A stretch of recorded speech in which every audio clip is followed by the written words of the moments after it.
Okay, so well, that was, of course, somewhat farcical, but a good example of the church specifically supporting artists, especially to get their message across. Like, that's why you would pay an artist, was to get what you want out there to the general public, whether it is religious iconography or your views on a woman's place in the home, whatever.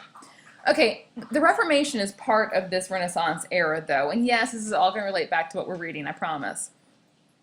Many English are rejecting the authority of the Pope and Italian churchmen. They're like, why are we listening to some religious fools in Italy instead of dealing with what we want to deal with up here? They're getting taxed like crazy, and they've been looking at these people like the monk, like the friar, like the partner, like the summoner from these positions of religious authority that were completely corrupt. Like, they were taking the church's money and doing it for their own pleasure, their own enjoyment. So, like, why should people be paying taxes for this? So they started introducing new religious ideas. These are your Lutherans, Martin Luther nailing up the pillars on the door, that type of stuff. Okay, so part of this story too is our good friend King Henry VIII. There's a lovely song, Henry VIII I am, etc., etc.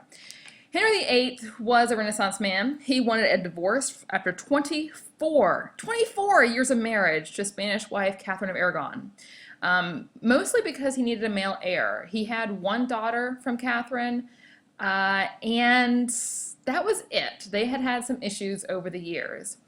He had fallen in love with another woman, Anne Boleyn. So he wrote away to the Pope and said, hey, give me an annulment because I'm a good Catholic man and I'm not going to get a divorce, because that's what Catholics did not do. The Pope said, you've been married for 24 years, and also caved to political pressure from Catherine of Aragon's family, Spanish royalty, etc. So Henry said, screw you, I am the new head of the Catholic Church, and I'm going to make a new Archbishop of Canterbury, who did annul Henry's marriage. This begins the Church of England, and also allows Henry to close up all the monasteries and sell the rich buildings and the land to stuff his own coffers. So he got more money out of it. Got those notes? Probably don't need all of it. Figure out how to summarize it. Take a moment. Discuss. And then move on. Okay, like I said, Henry VIII was a Renaissance man. He married 6 wives, and most of them had tragic lives, mostly because of King Henry. Like, he was not a tolerant dude. He liked to play around and basically screw with every female in the castle. Well, not everyone, but most of them. So he had plenty of heirs, most likely, but they weren't, like, legal heirs. Anyway, he's a very important Renaissance figure. He created the Royal Navy, he wrote poetry, played many musical instruments, was a champion athlete and hunter, and supported the humanists. And that's what the term Renaissance man means.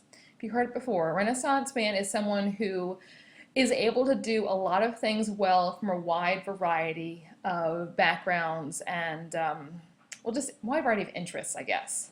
Okay, so Henry VIII kicks the bucket.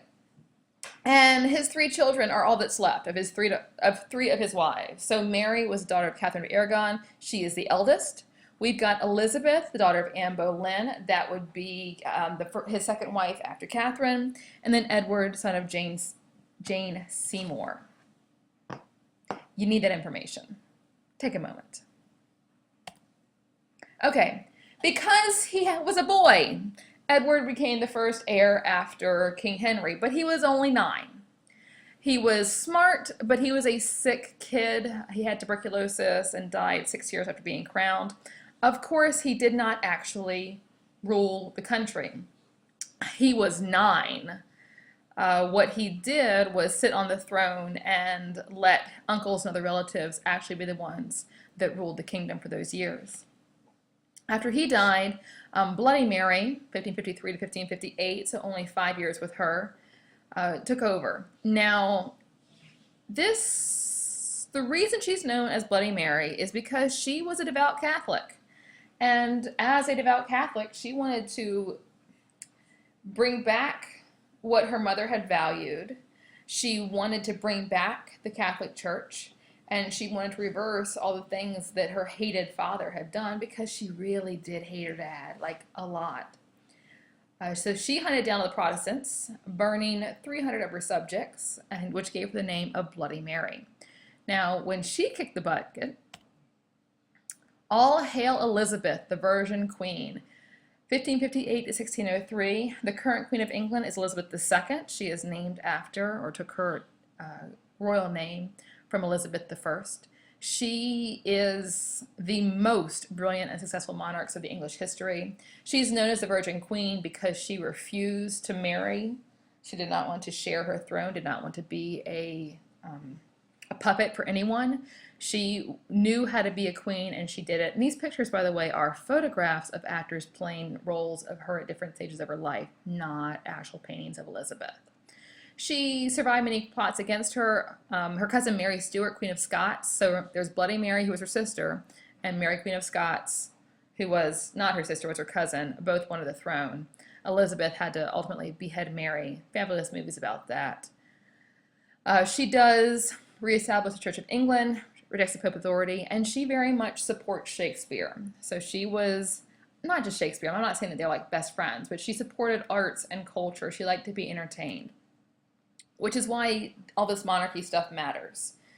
Now the church is weakened, they are truly the highest rulers in the land. There's no one that competes with the church, with the king or queen in the case of who has this greatest say in how to think and be.